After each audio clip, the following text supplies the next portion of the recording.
কেমন আছো তোমরা সবাই বলো। আমার নিট বাংলা চ্যানেলে তোমাদেরকে অনেক অনেক ওয়েলকাম। আজকে আমরা রয়েছি আমাদের ক্র্যাশ কোর্স সিরিজের ডে 5-এ। তো আমরা চ্যাপ্টার 1 দ্য লিভিং ওয়ার্ল্ড সজীব জগৎ ক্লাস 11-এর পড়ছিলাম। তো আজকে আমরা এই চ্যাপ্টারের লাস্ট লেকচারে আছি, তার মানে আজকে আমাদের চ্যাপ্টার শেষ। নেক্সট দিন আমরা করব এমসিকিউ। তো আমরা আজকে কি পড়ব? 1.4-এর ট্যাক্সোনমিক এইডস বা বিন্যাস বিধিতে ব্যবহৃত উপকরণ সমূহ। চলো পড়া যাক। ওকে, তো এখানে প্রথমেই তুমি এই প্যারাটা পাবে। এখান থেকে কোনো কোয়েশ্চেন তোমার নিটে আসবে না, এখান থেকে উল্লেখযোগ্য কোনো পয়েন্ট নেই, তাই এটা আমি পড়াচ্ছি না। ঠিক আছে, তোমাদেরও পড়ার দরকার নেই। ঠিক সেটারই বাংলা রয়েছে এখানে, তাহলে এটাও পড়ার দরকার নেই। ওকে, এবার আমাদের পড়া শুরু করতে হবে। তো প্রথমেই বলি এইডস, ট্যাক্সোনমিক এইডস, এটার মানে কি? তো এটার মানে আগে আমরা বুঝি। দেখো, আমরা এতদিন দেখছিলাম যে কি করে কোনো একটা আননোন অর্গানিজম তোমার কাছে রয়েছে, যাকে তুমি জানো না, চেনো না, তাকে তুমি কিভাবে আইডেন্টিফাই করবে, শনাক্তকরণ করবে, বা কিভাবে তারপরে তুমি তাকে কোনো গ্রুপে ক্লাসিফাই করবে, বা বলতে পারো গোষ্ঠীভুক্তকরণ করবে। তো সেগুলো আমরা এতদিন দেখছিলাম। এখন এই যে পদ্ধতি বা প্রসেস, যার মাধ্যমে তুমি একটা কোনো আননোন অর্গানিজমকে আইডেন্টিফাই করছো এবং তারপরে সেটাকে কোনো না কোনো গ্রুপে ক্লাসিফাই করছো, এই প্রসেসটাকে আমরা দেখেছি ট্যাক্সোনমি বলে, তাই তো?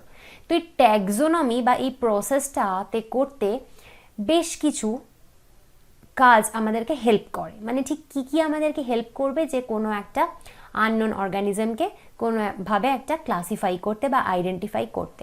তো এইডস কথাটার মানে কি বলো তো? এইডস কথাটার মানে হচ্ছে অ্যাকচুয়ালি হেল্প। তো কিছু উপায় রয়েছে যারা এই প্রসেসে হেল্প করে, সেগুলোই হলো ট্যাক্সোনমিক এইডস।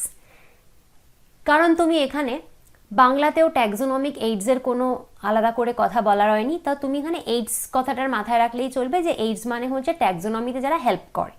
তো এবার ট্যাক্সোনমিতে যারা হেল্প করে বলতে কি বোঝাচ্ছে দেখো। তো ধরো তুমি একটা আননোন অর্গানিজম পেলে, ধরো তুমি এরকম একটা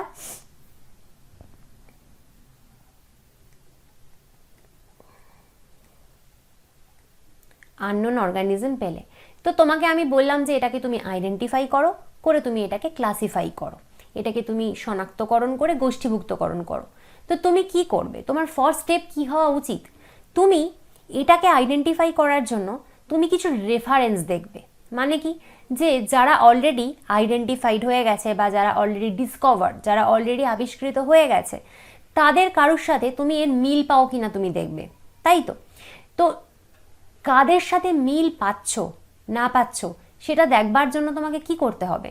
তোমাকে কোথাও যেতে হবে, যেখানে গেলে তুমি কিছু অলরেডি ডিসকভার্ড অর্গানিজম বা যেগুলো অলরেডি আবিষ্কার হয়ে গেছে সেরকম অর্গানিজম রয়েছে, সেগুলোর সাথে মেলাতে হবে তোমাকে। তো তোমাকে সেখানে যেতে হবে।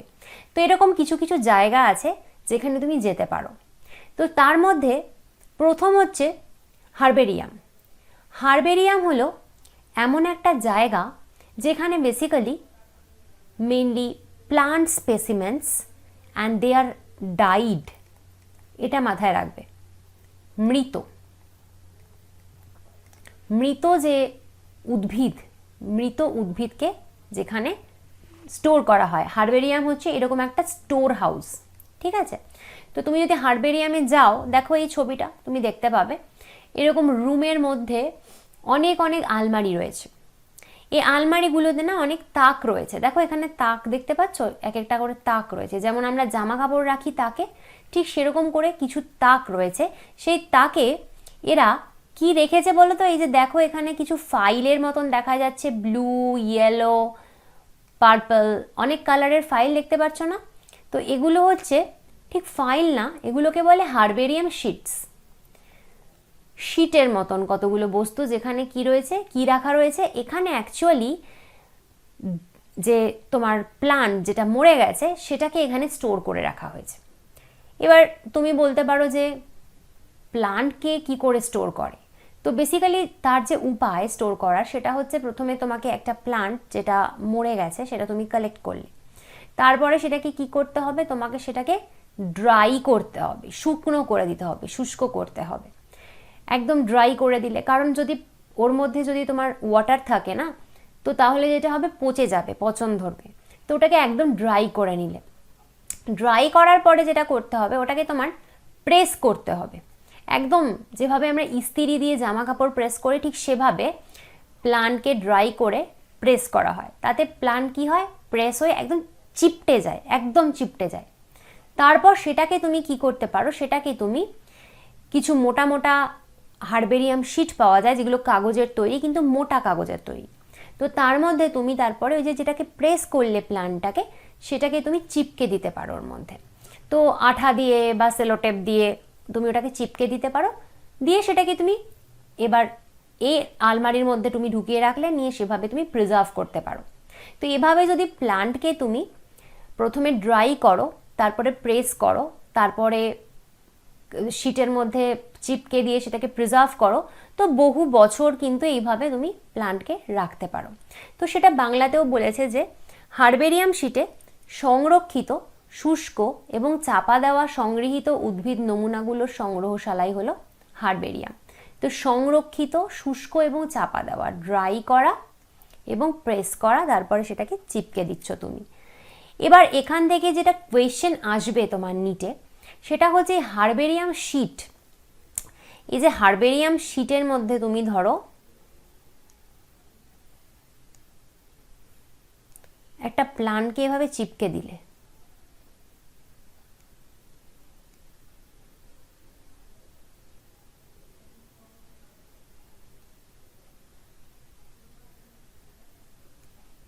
চিপকেছো তো? তো এই হার্বেরিয়াম শিটে তোমার কিছু লেভেল করতে হবে, কিছু কথা তোমাকে লিখতে হবে। তুমি হয়তো এটার এই এই সাইডটায় লিখতে পারো বাঁ দিকে, বা তুমি এটার ডান দিকে লিখতে পারো, বা নিচেও লিখতে পারো। তো এটার কিছু কোনো একটা কর্নারে তোমাকে এভাবে লেভেল করতে হবে। তো এই লেভেলে তোমায় কী কী লিখতে হবে সেটা কিন্তু খুব ইম্পর্ট্যান্ট ফর ইয়োর নিট। আসতে পারে যে লেভেলিং কী কী করা হয়। তো দেখো লেভেলিং কী কী করা হয়। প্রথম যেটা দেখো, এই শিটের মধ্যে তো আর জায়গা নেই, তাই আমি সাইডে লিখছি, কিন্তু এগুলো কিন্তু অ্যাকচুয়ালি শিটে লেখা হয়, ঠিক আছে? আমি সাইডে লিখছি। তো শিটে প্রথম তুমি কি লিখবে, প্রথম তুমি লিখবে হচ্ছে ডেট অফ কালেকশন, কবে তুমি এই প্ল্যানটাকে কালেক্ট করেছো। তো এটাকে তুমি কালেক্ট করছো ধরো 2/6/22, তুমি ধরো এটাকে 2/6/22 কালেক্ট করেছো। তো সেকেন্ড হচ্ছে প্লেস অফ কালেকশন, তুমি কোথায় কালেক্ট করেছো। তো ধরো তুমি এটা কালেক্ট করেছো আসামে, ঠিক আছে? তারপরে 3 নম্বর হচ্ছে ধরো তোমার এটা লিখতে হবে ইংলিশ নেম, ঠিক আছে? English name. তো ধরো এটা একটা ম্যাঙ্গো আমি গাছ কালেক্ট করেছি, তো আমি ইংলিশে লিখলাম ম্যাঙ্গো। তারপরে লিখতে হবে লোকাল নেম। তো লোকাল নেমে ম্যাঙ্গোর লোকাল নেম কি হয়, আম, আমি আম লিখলাম। তারপর আচ্ছা অ্যাকচুয়ালি আসামে ম্যাঙ্গোকে আম বলে কিনা আমি জানি না, তো আমি একটা কাজ করি, প্লেসটা চেঞ্জ করে দিয়ে আমি লিখি ওয়েস্ট বেঙ্গল, ঠিক আছে? তো ওয়েস্ট বেঙ্গলে আমকে তো আম বলে, তো লোকাল নেম আম লিখলাম। তারপর এটার কি লিখতে হবে, বটানিক্যাল নেম।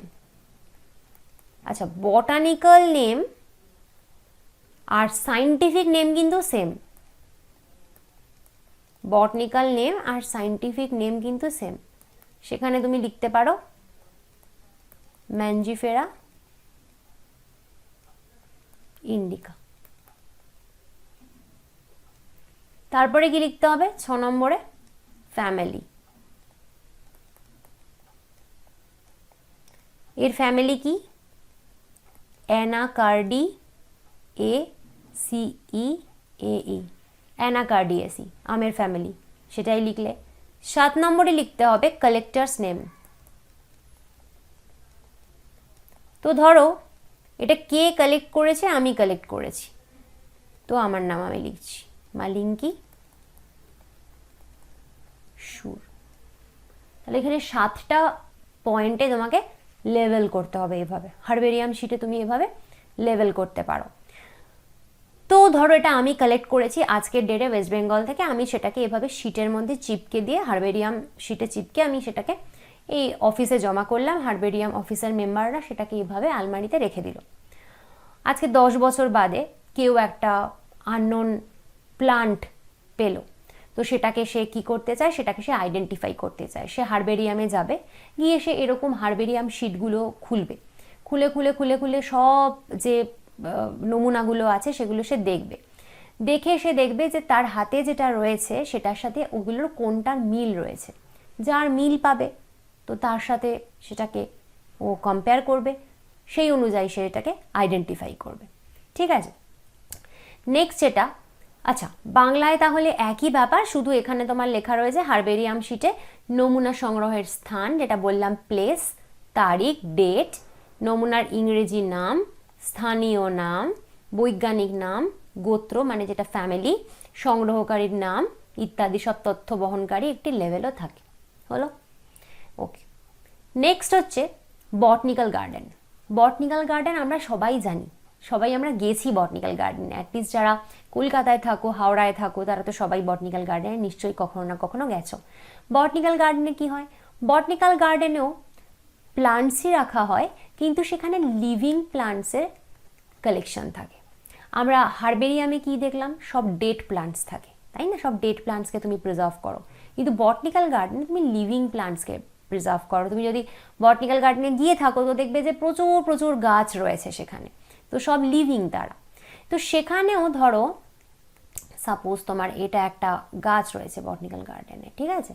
তো সেখানেও কি হবে, এই গাছটার গায়ে একটা বোর্ড ঝুলবে, সেই বোর্ডটাতে কিন্তু তোমাকে লেভেল করতে হবে কিছু কিছু।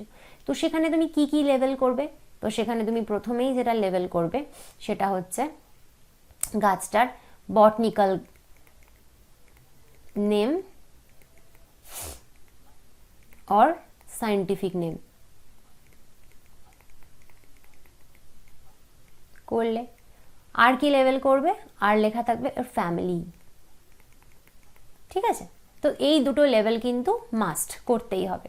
তোমাদের নিটে যদি প্রশ্ন আসে যে বটনিক্যাল গার্ডেনে প্লান্টসকে কিভাবে লেভেল করা হয়, তো তোমাকে এই দুটো মেনশন করতে হবে পয়েন্ট অবশ্যই। ঠিক আছে, আর এখান থেকে নিটের জন্য যেটা ইম্পর্টেন্ট সেটা হচ্ছে কিছু বটনিক্যাল গার্ডেনের নাম দেওয়া রয়েছে বইয়ে, তো সেইগুলো তোমাকে মনে রাখতে হবে, সেটা কিন্তু ইম্পর্টেন্ট। ফার্স্ট হচ্ছে ইংল্যান্ডে কিউ, এটা একটা বিশাল বড় বটনিক্যাল গার্ডেন, ফেমাস খুব, KW।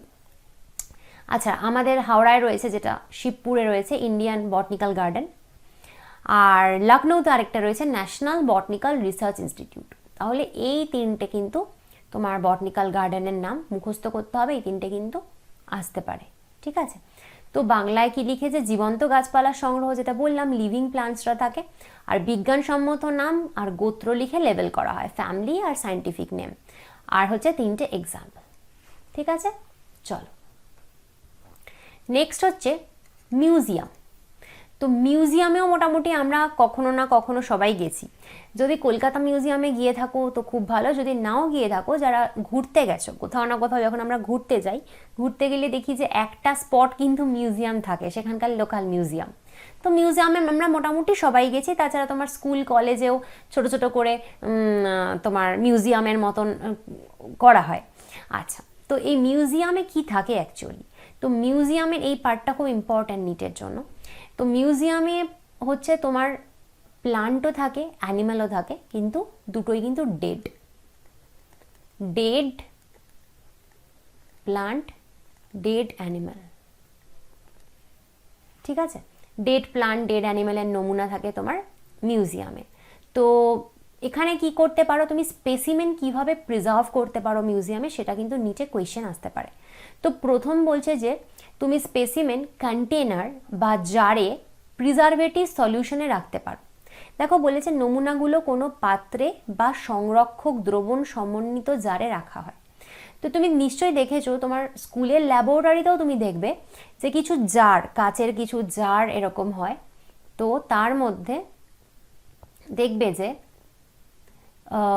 একটা সলিউশন রয়েছে, একটা সলিউশনের মধ্যে কোনো একটা পোকা বা কোনো একটা প্রাণী, কোনো একটা অ্যানিমাল এভাবে দেখবে স্টোর করা হয় এরমভাবে সলিউশনের মধ্যে, ঠিক আছে।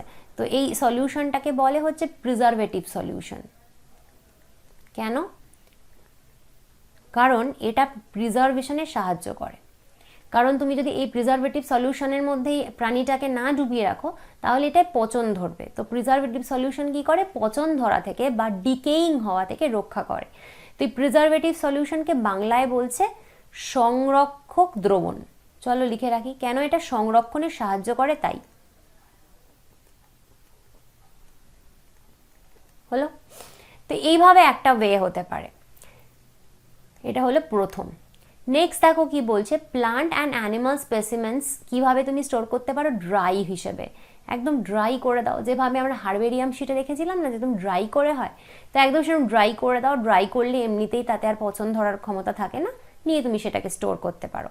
এই যে বলেছে উদ্ভিদ এবং প্রাণী নমুনাগুলোকে শুষ্ক নমুনা রূপেও সংগ্রহ করা যেতে পারে। শুষ্ক, তো এটা হলো 2 নম্বর। 3 নম্বর কি করতে পারো? ইনসেক্টস কি করে প্রিজার্ভ করবে? ইনসেক্ট প্রিজার্ভ করতে হয় ইনসেক্ট বক্সে। তো এরকম প্রথমে তুমি একটা ইনসেক্ট কি করবে? ইনসেক্টকে নিয়ে মারতে হবে, ওকে কিল করতে হবে। দেখো কিল করতে হবে, নিয়ে ওকে পিন করতে হবে। কি করে পিন করবে? কোথায় পিন করবে? ইনসেক্ট বক্সে। এরকম ইনসেক্ট বক্স পাওয়া যায়, সেখানে তুমি একটা ধরো এটা একটা তোমার ইনসেক্ট রয়েছে, পেয়েছো তুমি, এটা একটা প্রজাপতির মতন কিছু, তো ওর এখানে একটা পিন করো, এখানে একটা পিন করো, এখানে একটা পিন করো, এখানে একটা পিন করো, এভাবে 4 ধারে 4টে পিন করে, আগে তো মেরে ফেললে, মেরে ওকে এভাবে পিন করে তুমি ইনসেক্ট বক্স পাওয়া যায় সেখানে কিন্তু তুমি রাখতে পারো। তো সেটাই বলেছে যে insects R preserved in insect boxes after collecting, killing and pinning. তো সেখানে বলেছে দেখো পতঙ্গদের সংগ্রহ করার পর এদের মেরে পিন করে ইনসেক্ট বক্সে রাখা হয়। তাহলে এটা হচ্ছে 3 number. 4 number point, larger animals like birds and mammals. খুব বড় বড় যদি অ্যানিমাল তুমি রাখতে চাও, মানে যারা যেমন ধরো বড় বড় ম্যামল, অনেক সময় দেখবে বাঘ, হরিণ, এদেরকে মিউজিয়ামে রাখে, তুমি দেখে ভাববে একেবারে সত্যি বাঘ বা সত্যি হরিণ। বা বড় বড় পাখিকে রাখে, তো তাদেরকে কি করে রাখে? তাদেরকে যদি মারা যাওয়ার পরে ওইভাবে এনে দাঁড় করিয়ে দেয় তো তারা থাকবে? পচে যাবে। তো তো বেসিক্যালি যেটা করে, পচে কেন যায়? ভেতরে অর্গানগুলো থাকে, টিস্যু থাকে বলে তো পচে যায়। তো ওদের ভেতর থেকে না সমস্ত অর্গান, টিস্যু সব কিছু বার করে দেয়, সব বার করে দেয়। তাহলে যেটা হবে, আর পচনশীল কিছু রইলো না, যেটা ডিকেইং হবে এরকম কিছু রইলো না। তো সব যদি বার করে দেয় তাহলে তো ওটা ওরকম শক্তপোক্ত থাকবে না, ল্যাতপ্যাত করবে না। তো তখন কি হবে, ওর মধ্যে কিছু খড়, কিছু কাগজ, কিছু কাঠ এসব ঢুকিয়ে ওটাকে শক্তপোক্ত করা হয়। তো এটাকে বলে স্টাফ করা, ঠিক আছে। সব কিছু বার করে দিয়ে ওটাকে স্টাফ করে, তো স্টাফিং করে। স্টাফ করলে তুমি ওকে এভাবে প্রিজার্ভ করতে পারো বছরের পর বছর। অনেক সময় অনেক মুভিতে আমরা দেখি না যে জমিদারের বাড়ি বা রাজার বাড়ি দেখায়, যেখানে সামনে দেখতে পাচ্ছ যে বড় বড় বাঘ মুখ এরম হাঁ করে রয়েছে, তো আমরা ভাবি বাবা কি করে আছে। তো বেসিক্যালি এগুলো সব স্টাফ করা, স্টাফ করে এরকম প্রিজার্ভ করা যায়, ঠিক আছে। তো সেটা বাংলায় কি বলেছে দেখো, পাখি এবং স্তন্যপায়ীর মতো বড় প্রাণীদের ক্ষেত্রে সাধারণত প্রথমে মৃত প্রাণীর ভেতরে সব কিছু বের করে নিয়ে এর ভেতরে অপচনশীল পদার্থ ঢুকিয়ে সেই প্রাণীর নির্দিষ্ট আকার দিয়ে সেই অবস্থায় তাকে সংরক্ষণ করা হয়। আর এছাড়া আরেকটা জিনিস রাখা যেতে পারে 5 নম্বর, সেটা হচ্ছে তোমরা দেখেছো নিশ্চয়ই ডাইনোসরের বড় বড় স্কেলিটন আমরা দেখেছি যে মিউজিয়ামে রাখে। তো এরকম কালেকশনস অফ স্কেলিটনস অফ অ্যানিমালসও কিন্তু রাখে, প্রাণীর কঙ্কাল, ঠিক আছে। তাহলে 5টা যে জিনিস রয়েছে যে কিভাবে মিউজিয়ামে প্রিজার্ভ করা যেতে পারে সেটা তোমাকে মনে রাখতে হবে, কারণ এইটা কিন্তু এমসিকিউতে আসতে পারে, ঠিক আছে। তো যেটা বলছিলাম যে তুমি ধরো একটা কিছু এরকম পেলে আননোন অর্গানিজম, তো তুমি সেটা যদি মনে হয় যে সেটা একটু প্লান্ট ঠেকছে, তো তুমি চলে যেতে পারো সোজা হার্বেরিয়ামে। বা যদি মনে হয় যে না তুমি লিভিং দেখবে প্লান্ট, তুমি চলে যেতে পারো বটানিক্যাল গার্ডেনে। বা কোনো জায়গাতেই যদি লাভ হলো না, তুমি যেতে পারো মিউজিয়ামে, তাই না?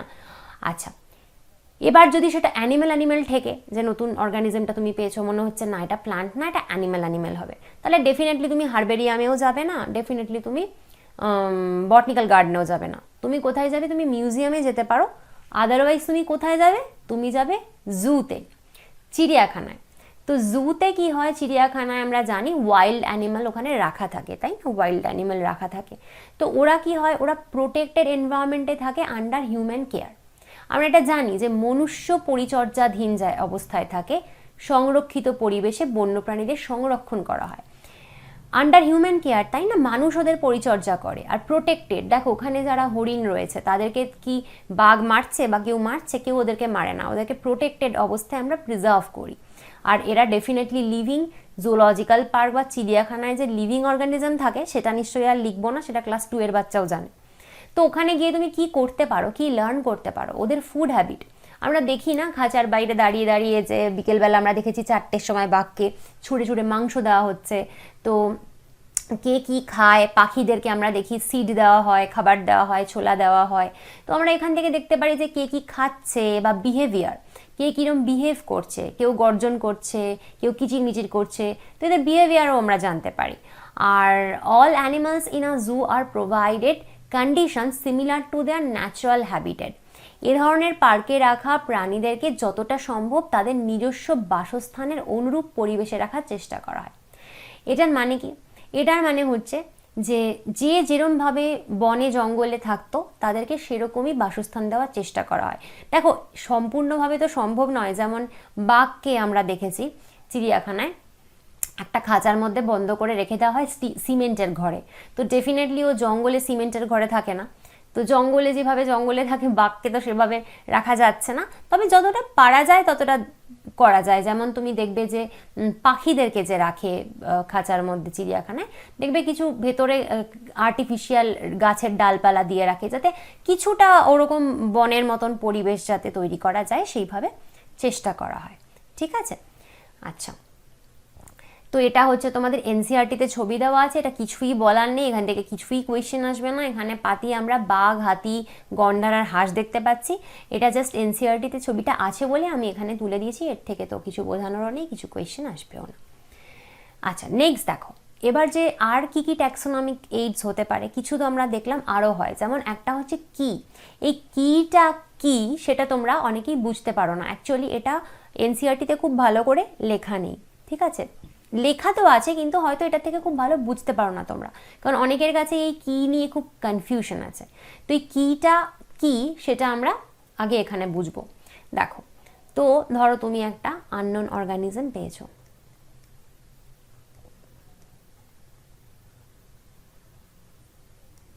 এটা প্রজাপতির মতন দেখতে একটা কিছু হলো,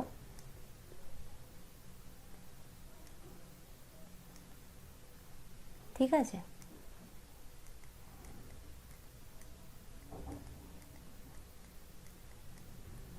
তো এটা কি, এটা ওর উইং,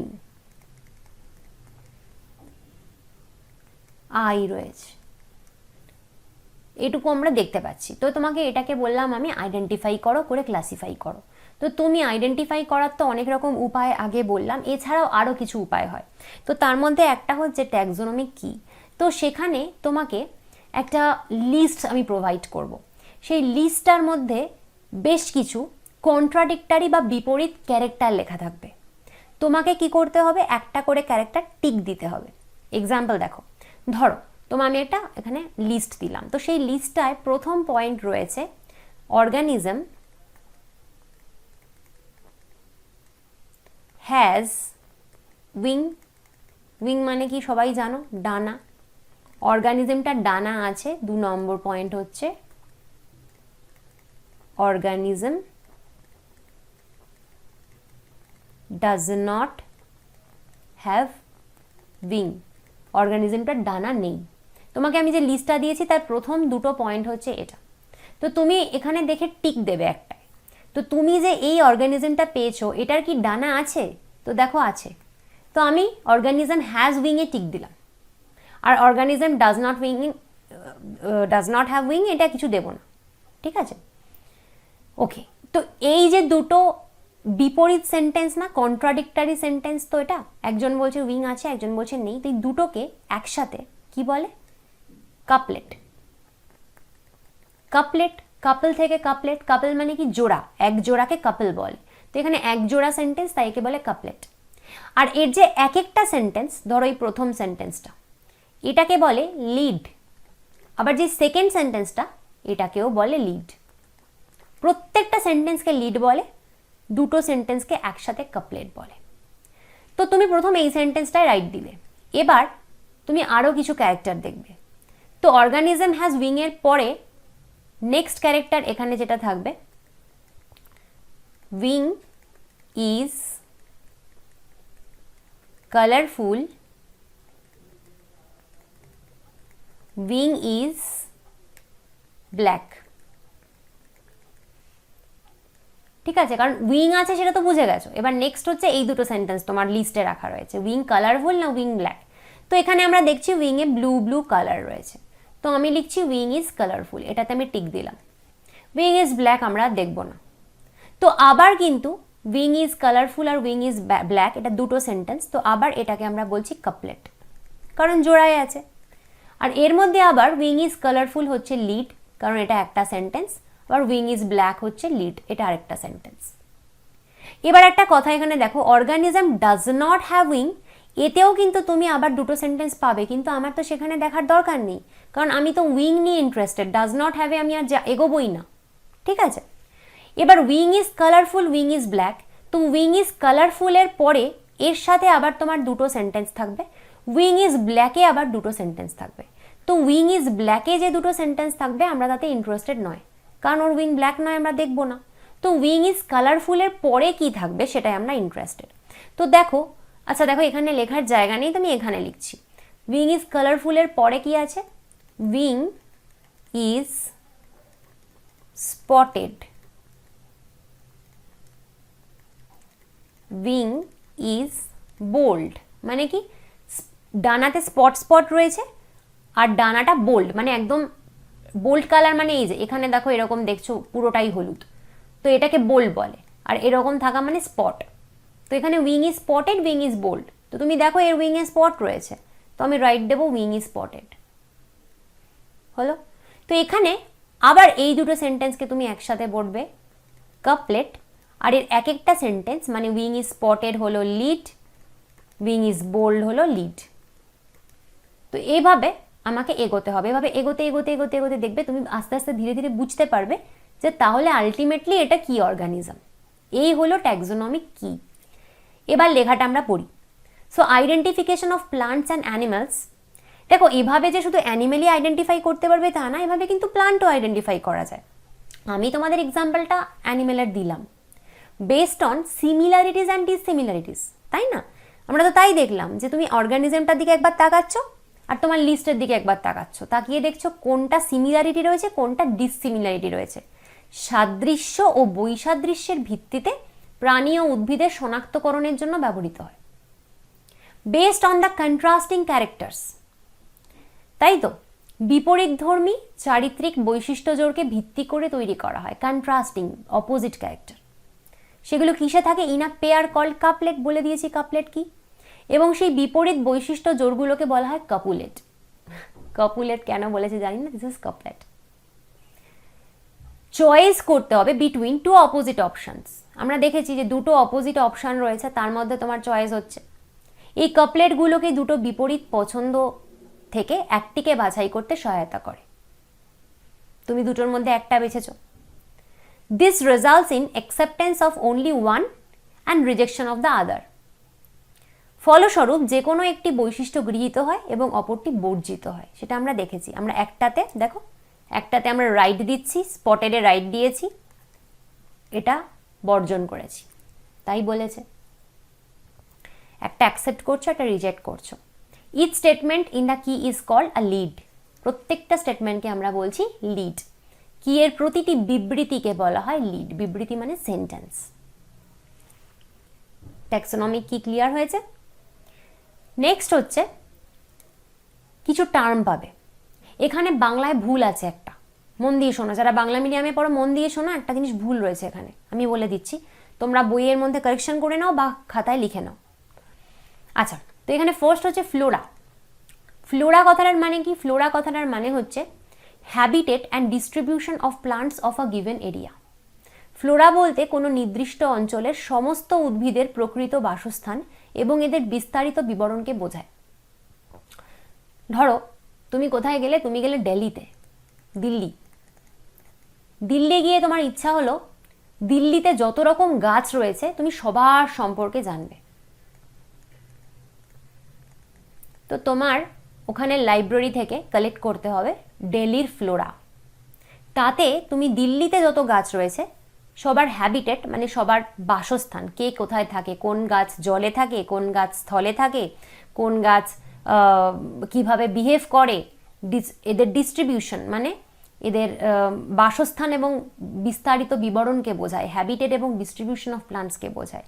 মানে কোন গাছ ধরো হার্ব, কোন গাছ গুল্ম, কোন গাছ শ্রাব, কোন গাছ গ্রাস জাতীয়, কোন গাছ বড় ট্রি, কোন গাছ কোথায় থাকছে, কোন গাছের কীরকম হ্যাবিট, কোন গাছে ফ্লাওয়ার হয়, কোন গাছে ফ্লাওয়ার হয় না, কোন গাছে কখন ফ্লাওয়ার হয়, এই সব রকম তুমি ইনফরমেশন পাবে ওই ফ্লোরা থেকে। তো ফ্লোরা বইয়ের মতন এক রকমের, বুকলেটের মতন এক রকমের একটা জিনিস, যেখানে কিন্তু তুমি একটা পার্টিকুলার এরিয়ার যত রকমের প্লান্টস রয়েছে সবার সম্পর্কে জানতে পারবে। হয়ে গেল ফ্লোরা। ওকে, নেক্সট হচ্ছে ম্যানুয়াল। ম্যানুয়াল কি?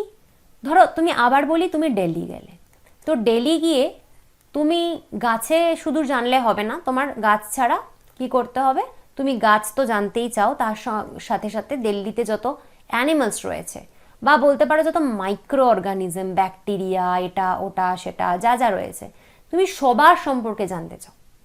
প্লান্টসের সম্পর্কে, অ্যানিমালসের সম্পর্কে, মাইক্রো অর্গানিজমস সম্পর্কে, সবার সম্পর্কে তুমি জানতে চাও।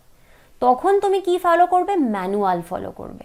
তো তোমাকে ওদের লাইব্রেরি বা কোথাও থেকে এই ম্যানুয়ালটা নিতে হবে, যেখানে এদের সবার সম্পর্কে ইনফরমেশন তুমি পেয়ে যাবে, পার্টিকুলার দিল্লি এরিয়ারই, সেটাকে ম্যানুয়াল বলে। তাই বলছে ম্যানুয়ালস হচ্ছে information for species found in an area. তাহলে একটা পার্টিকুলার জায়গার সমস্ত স্পিসিস নিয়ে তুমি জানতে পারছো। দেখো বলেছে যে কোনো নির্দিষ্ট অঞ্চলের বিভিন্ন প্রজাতির নাম যোগানের ক্ষেত্রেও এগুলো অত্যন্ত উপযোগী। ঠিক আছে, আচ্ছা তাহলে ফ্লোরা আর ম্যানুয়ালের তফাৎ কি? ফ্লোরাতে তুমি শুধু প্লান্ট সম্পর্কে জানতে পারবে একটা এরিয়ার, আর ম্যানুয়ালে শুধু প্লান্ট না, অ্যানিমাল, মাইক্রো অর্গানিজম সব নিয়ে তুমি জানতে পারবে। নেক্সট হচ্ছে আরেকটা, যেটা হচ্ছে তোমার মোনোগ্রাফ। মোনোগ্রাফ কি?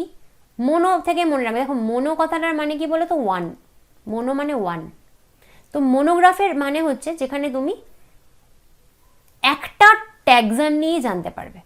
মানে কি, ট্যাক্সন তোমরা কালকে পড়েছো, যে কোনো গ্রুপকে ট্যাক্সন বলে, তাই না? তো ধরে নাও এখানে আমি ম্যামাল নিয়ে জানতে চাই, তো তুমি যত ম্যামাল রয়েছে একটা এরিয়ার সবাইকে নিয়ে, বা বলতে পারো একটা টোটাল একটা কান্ট্রির বা একটা বিশাল বড় হ্যাবিটেটের যত রকম ম্যামেল আছে তাদের বৈশিষ্ট্য লেখা থাকবে যেখানে, সেটাকে বলে হচ্ছে মনোগ্রাফ। বাট ওখানে কিন্তু শুধু ম্যামেলই লেখা থাকবে। বা হতে পারে যে দেখো যে কোনো ট্যাক্সন তো যা খুশি হতে পারে, হতে পারে যে ম্যামেল কেন এরকম হতে পারে, ধরো তুমি একটা পার্টিকুলার স্পিসিস নিয়ে জানতে চাইছো, টাইগার, তো টাইগারও তো একটা পার্টিকুলার স্পিসিস, তার মানে সেটাও তো একটা ট্যাক্সন, কালকে আমরা পড়েছি না? তো টাইগার নিয়ে যদি কোনো বই হয়, শুধু বাঘ নিয়ে লেখা রয়েছে, সেটাকেও তুমি মনোগ্রাফ বলবে। যে কোনো সিঙ্গেল কিছু নিয়ে যদি একটা জায়গায় ইনফরমেশন থাকে সেটাকে আমরা মনোগ্রাফ বলি। আচ্ছা, এখানে মনোগ্রাফ বলেছে যে কোনো একটি ট্যাক্সন সম্পর্কিত যাবতীয় তথ্য পাওয়া যায়, তাহলে এটা ঠিকই বলেছে। মনোগ্রাফ ওখানেও ছিল, এখানেও আছে। তাহলে মনোগ্রাফে কি হচ্ছে? যে কোনো একটি ট্যাক্সন সম্পর্কিত যাবতীয় তথ্য পাওয়া যায়। আচ্ছা, এখানে যেটা বলার রয়েছে ভুল আছে বাংলায়, সেটা কি দেখো, ম্যানুয়াল। আমি ম্যানুয়ালে কি বললাম? ম্যানুয়ালে আমি বলেছি যে একটা পার্টিকুলার এরিয়ার যত স্পিসিস সব সম্পর্কে ইনফরমেশন থাকে। তো ওরা বাংলা বইয়ে কি করেছে, এখানে লিখেছে ম্যানুয়ালস এবং মনোগ্রাফগুলোতে যে কোনো একটি ট্যাক্সন সম্পর্কিত যাবতীয় তথ্য পাওয়া যায়। দিস ইজ অ্যাবসলিউটলি রং। যে কোনো একটি ট্যাক্সন সম্পর্কিত যাবতীয় তথ্য পাওয়া যায় শুধুই মনোগ্রাফে, ম্যানুয়ালসে নয়। ম্যানুয়ালসে যেটা পাওয়া যায় সেটা হচ্ছে কোনো নির্দিষ্ট অঞ্চলের বিভিন্ন প্রজাতির নাম। তাহলে এটা ম্যানুয়াল, এটা ম্যানুয়াল যেখানে সমস্ত প্রজাতির নাম তুমি পাবে। তাহলে এই যে লাস্টে এখানে ম্যানুয়াল এবং মনোগ্রাফ কথাটা আছে, এই ম্যানুয়াল এবং মনোগ্রাফ কথার মধ্যে ম্যানুয়াল এবংটা কেটে দাও, এটা বাংলায় ভুল আছে। এটা কিন্তু ভালো করে লিখে নাও যারা বাংলা মিডিয়ামে পড়ো, কারণ এই ফ্লোরা, ম্যানুয়াল, মোনোগ্রাফ, ক্যাটালগ, এখান থেকে কোয়েশ্চেন আসেনি এটা কিন্তু। নেক্সট এখানে আছে ক্যাটালগ। তো এই ক্যাটালগটা কি, বাংলাতেও ক্যাটালগ লেখা রয়েছে, এই ক্যাটালগটা কি সেটা না লেখা রয়েছে ইংলিশে, না লেখা রয়েছে বাংলায়, কিন্তু যেহেতু ক্যাটালগ নামটা মেনশন রয়েছে এখান থেকে নিচে কোয়েশ্চেন আসে, তাহলে আমাদেরকে জানতে হবে হোয়াট ইজ ক্যাটালগ। তো হোয়াট ইজ ক্যাটালগ আমি এখানে লিখে দিচ্ছি, বলেও দিচ্ছে, তুমি খাতায় বা বইয়ে লিখে নাও। ফার্স্ট কথা বুঝিয়ে দিই হোয়াট ইজ ক্যাটালগ। তো ক্যাটালগ হচ্ছে একেবারে বলতে পারো ম্যানুয়ালের মতন। কেন? কারণ ম্যানুয়ালেও আমরা দেখেছি যে একটা পার্টিকুলার এরিয়ার সমস্ত স্পিসিসের কথা লেখা থাকে, তো ক্যাটালগেও তাই, একটা পার্টিকুলার এরিয়ার সমস্ত স্পিসিস মানে প্লান্টস, অ্যানিমালস, মাইক্রো অর্গানিজম সবার কথা লেখা থাকে। তাহলে ডিফারেন্সটা কোথায় ম্যানুয়াল আর ক্যাটালগে? ক্যাটালগে অ্যালফাবেটিক্যালি লেখা থাকে বা বলতে পারো মেথডোলজিক্যালি লেখা থাকে। মানে কি, ধরো প্রথমে এ দিয়ে যে ওয়ার্ডগুলো হয় সেই তার মধ্যে কাকে, প্লান্ট, অ্যানিম্যাল, মাইক্রো অর্গানিজম লেখা থাকবে, তারপরে বি দিয়ে হচ্ছে, তারপর সি দিয়ে হচ্ছে, এভাবে অ্যালফাবেটিক্যালি বা মেথডোলজিক্যালি লেখা থাকে হচ্ছে ক্যাটালগে। কিন্তু ম্যানুয়ালে কি হয়, ম্যানুয়ালে এভাবে মেথডোলজিক্যালি লেখা থাকে না, নর্মাল ওখানে সব রকম প্রথমে হয়তো সি দিয়ে শুরু হলো, তারপরে হয়তো ই দিয়ে শুরু হলো, এভাবে র্যান্ডাম থাকে। ঠিক আছে, তাহলে আমি ক্যাটালগটা কি এখানে লিখে দিচ্ছি, তোমরা লিখে নাও, বাংলা ইংলিশ মিডিয়াম দুজনেই লিখে নাও, এটা কিন্তু বইয়ে নেই বাট এখান থেকে কোয়েশ্চেন আসে। ঠিক আছে, অল লিভিং organisms